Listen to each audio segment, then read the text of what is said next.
The reality hacker. You saw the keys on the table. You literally watched yourself put them there.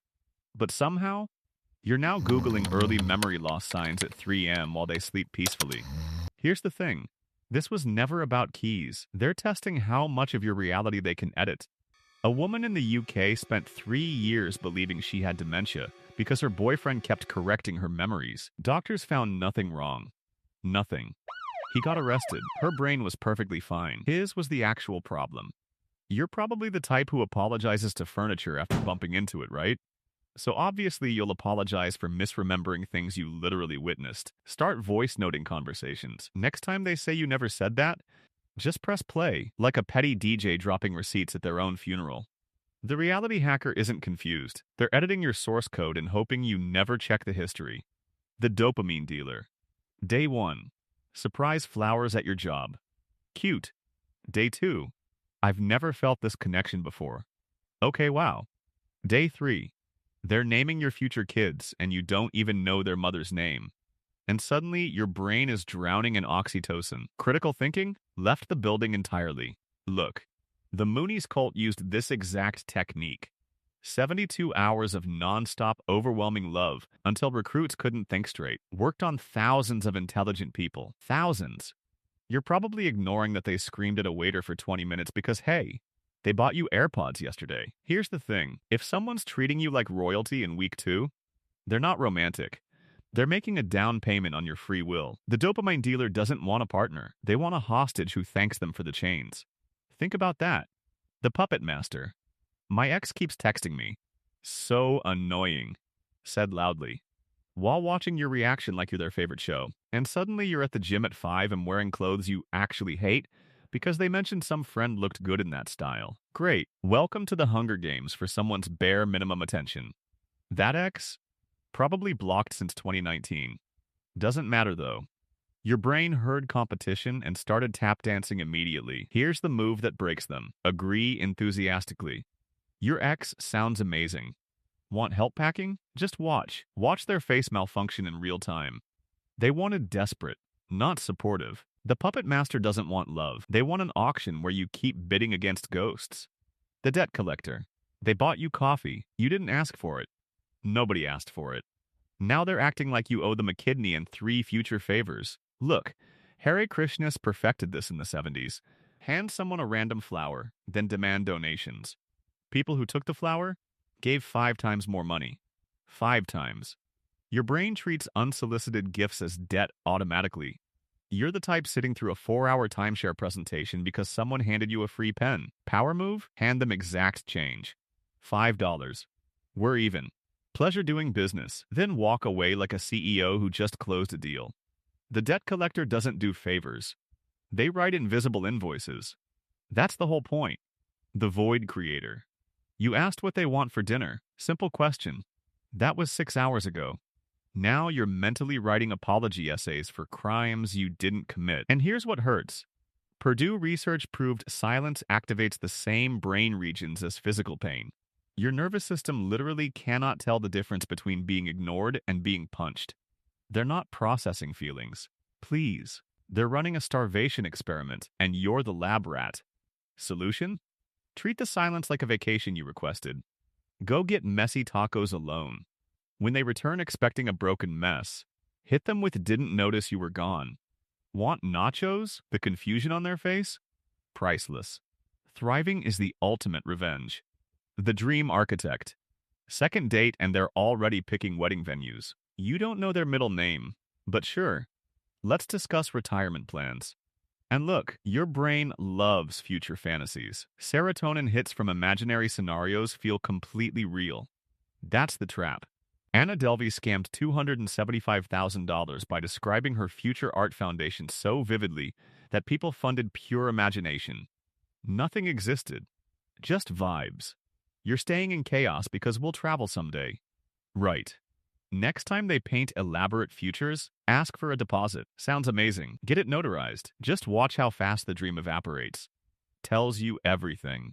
The dream architect isn't romantic. They're selling timeshares in buildings that will never exist. The doomsday prophet. Your friends secretly hate you. They talk behind your back. Convenient. isn't it? How this information only comes from someone who benefits from you having zero outside connections. Ingsivim's leader convinced thousands that their families were toxic. People cut off everyone who actually loved them. For a convicted monster. Think about that. You're probably the type who ghosted your childhood best friend because your partner said they had weird energy at dinner once. Test them. Invite them to group hangouts constantly.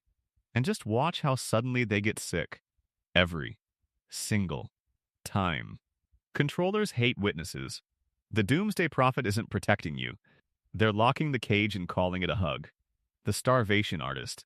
Thinking of you at 2 a.m. Sweet, right? Then nothing. 3 weeks of complete silence. Then miss your face with a heart emoji. And just like that, you're hooked for 6 more months of absolutely nothing. This weaponizes the Zygarnik effect. Your brain obsesses over incomplete things. They're not scared of commitment. Please, they're keeping you plugged in as a backup charger while draining someone else. You're the type analyzing a thumbs-up emoji with 3 friends like it's ancient scripture. What does it mean? Nothing. That's the whole point. Solution? Reply with chaos. Did you know octopuses have 3 hearts? Gotta go skydiving by. Then airplane mode. They expected longing. You gave them marine biology. Priceless. The guilt grenade. They don't yell. That would be too obvious. They sigh. Look disappointed. Mention how hard they've tried while you've been so busy with your stuff, and that disappointed face activates your brain's social pain network. Same circuits as physical injury. Now you're apologizing for having a job, for having friends, for having basic human needs. Great. But here's the real question. Did you actually do something wrong? Or do you just feel wrong? Big difference. If setting a simple boundary causes sighs and sad eyes, that's not love. That's emotional extortion wearing a mask. The guilt grenade doesn't want resolution. They want you paying emotional rent forever. Says it all. The identity thief. They like your music. Use your slang. Laugh at every joke. Agree with every opinion. 2 weeks in and they feel like a soulmate. Finally, someone who gets you.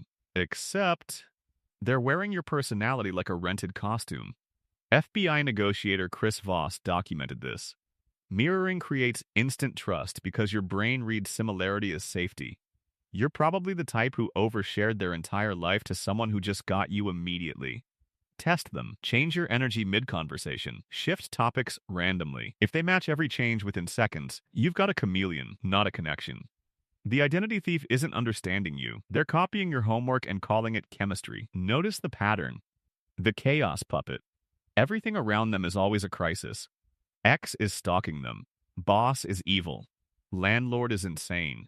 Drama follows them like weather that never clears. And somehow you're now a full-time firefighter for emergencies that reignite the second they get bored. You're the type who canceled important plans because they really needed you for the 5th crisis this week. Look, notice the pattern here. The crisis always requires your energy, never theirs. They're not unlucky. They're manufacturing chaos. So you're too busy surviving to notice you're drowning. The chaos puppet doesn't want peace. Peace means you'd have time to think. And thinking? That's dangerous for them. The exit blocker. You try to leave. Finally. And suddenly there's a breakdown. A tearful revelation. A promise to change this time. Every single time. Your compassion becomes handcuffs designed specifically for you. You're the type who's tried leaving 17 times but keeps getting pulled back by emergencies that disappear once you stay. Look, casinos do this too. The second you try to cash out, free drinks and upgrades appear from nowhere. Anything for 5 more minutes. Solution? Ghost protocol. When you decide to leave, just leave. No announcement. No negotiation. No goodbye tour. Exit blockers only work when they see you coming. Real exits don't need permission. Think about it. These tactics only work in darkness, and you just turned on all the lights. Stop apologizing for their games. You see the strings now. They can't puppet what woke up. Stay sharp.